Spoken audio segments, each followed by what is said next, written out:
we thought we'd do a bit of a reality check video, which will be a little bit wobbly due to how this is set up. This is Morgan here.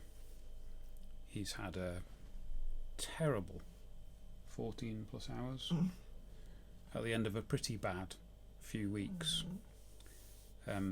It's Sunday. We couldn't as a family go to church today, which we would have done. We would have liked to, because it would have been the first one back in the building, where the restrictions have eased. But Mo was too poorly, and that's just life. How's today been? Yeah, he started being really unsettled about 6:30 this morning when I came down to him. And it's not been the worst of his bad days, in the sense that he hasn't been relentlessly distressed. He's been relentlessly uncomfortable, though. But he did have periods of napping in between. Yeah, that's on true. a relentlessly bad day, there are no gaps, are there? But I think one of the things I'd say about today is we were ready for a break. Well, I was ready for a break about 2:00 this afternoon. It's physically really tiring to deal with, because he's in so much pain and you're constantly trying to comfort him, because comfort makes such a difference. Trying to manage his position, reposition him a lot to try and help him through the discomfort. We're fairly sure that we know what's the matter, and it's all related to cerebral palsy. Anyway, I was saying that the feeling has been that we're kind of ready for the relief team to come in and take over, so that we could just walk away for a bit. But there isn't one. But there wasn't one today, because it's Sunday, and there isn't one tonight, which there usually is on a Sunday night. And then... So just to be clear, yeah, you were responsible for Morgan last night, yes, and since 6 a.m. this morning, you and I have been responsible for him, and you'll be responsible for him again tonight. Yeah, and I think that's one of the things that any carer will know, that you often just get to the point where you feel like you've reached your limit. I was going to say had enough, but I don't mean had enough of Mo, but had enough of the suffering and the situation. And I know it's very difficult for people to understand what is it like on a bad day. What does suffering look like in someone like Morgan? And I think we wouldn't want to show that, really, because that would not be... we do respect his dignity and wouldn't want to sort of expose that side of things. But today has been about two things. One is that part of the complication of cerebral palsy is that he can't open his bowels as he needs to and trump, basically, so let wind out. And the other thing is he can't pass urine out of his bladder when he needs to, when he's like this, because all his muscles are tight, really, really tight. So that's what's called spasticity. And why is he so tight today? We think it's because he's cutting wisdom teeth, and this pops up every so often. The pain has definitely been sort of up here, and we know that he's cutting wisdom teeth, so it's the most logical explanation for how he is. And yeah, he's been a bit dribbly, and so we think we know what's going on. These episodes, they usually last between 12 and 16 hours, but we did have one. In fact, it was at the end of my birthday, wasn't it?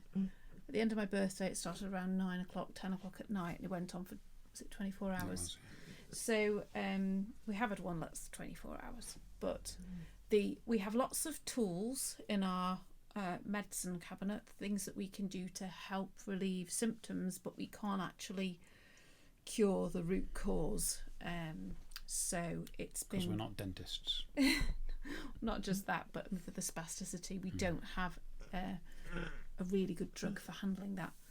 We are actually waiting to start a new drug, aren't we? We've got it in the cupboard, but... conditions need to be right. He's had such a bad few weeks that his paediatrician agreed as well it wasn't the right time to introduce it. So that's where things are at.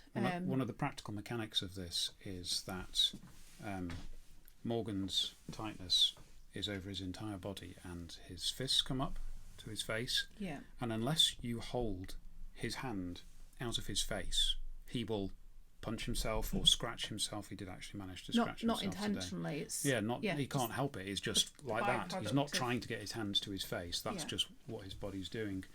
And so that's like, as long as he's conscious, 16 hours of holding his arm away from his face. And his muscles are strong. He's had 16 years of tense muscles, and it's not comfortable for us to resist it, but neither is it comfortable for him to scratch himself. So, it's like almost like the lesser of two evils, and it feels like a lot of compromises to keep the suffering down to a minimum possible level, but it's still suffering. So that makes these periods very, very difficult. And he moans a lot or makes kind of noises of distress. It's just horrible, isn't it? It's horrible. It's gruelling. I would say it's gruelling. It's emotionally difficult. It's mentally difficult. You feel like trying to get away from the situation, because you start to feel helpless. And it probably is different for both of us. I start to feel helpless, and then I would say though, earlier on he'd not passed urine from, what was it, about 8 or 9 o'clock last night, right the way through to about 20 past 4 this afternoon. So we were on the verge of talking about going to hospital because of not having passed urine. And we did ask a few people to pray, and much to our relief, he did manage to pass urine. And then about half an hour later, he did like a day's worth in one go, which is a huge relief. He's not done any since, though, has he? No, but that was a whole day's worth. So I think we're where we should be. So we need to move him again now. So we probably should stop. We'll sign off, but just wanted to say we wondered whether or not to record this, but we know that a lot of people don't know what this life is like.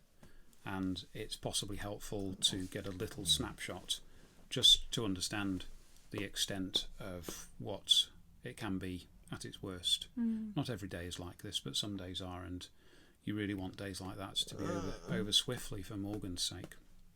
Yeah, and it will pass, but it's a very long day. So he's had sedation as well. He's had lots of sedation today. One that he has every day to help him sleep this evening, and 2 extra ones. And we have one more dose left that we can use, and then that's it for 24 hours. And we're fairly confident that if we do that around 10 o'clock tonight, it's getting towards half an hour to go, he'll actually sleep. Then he should be able to sleep. He's also got pain relief due, so that's our plan.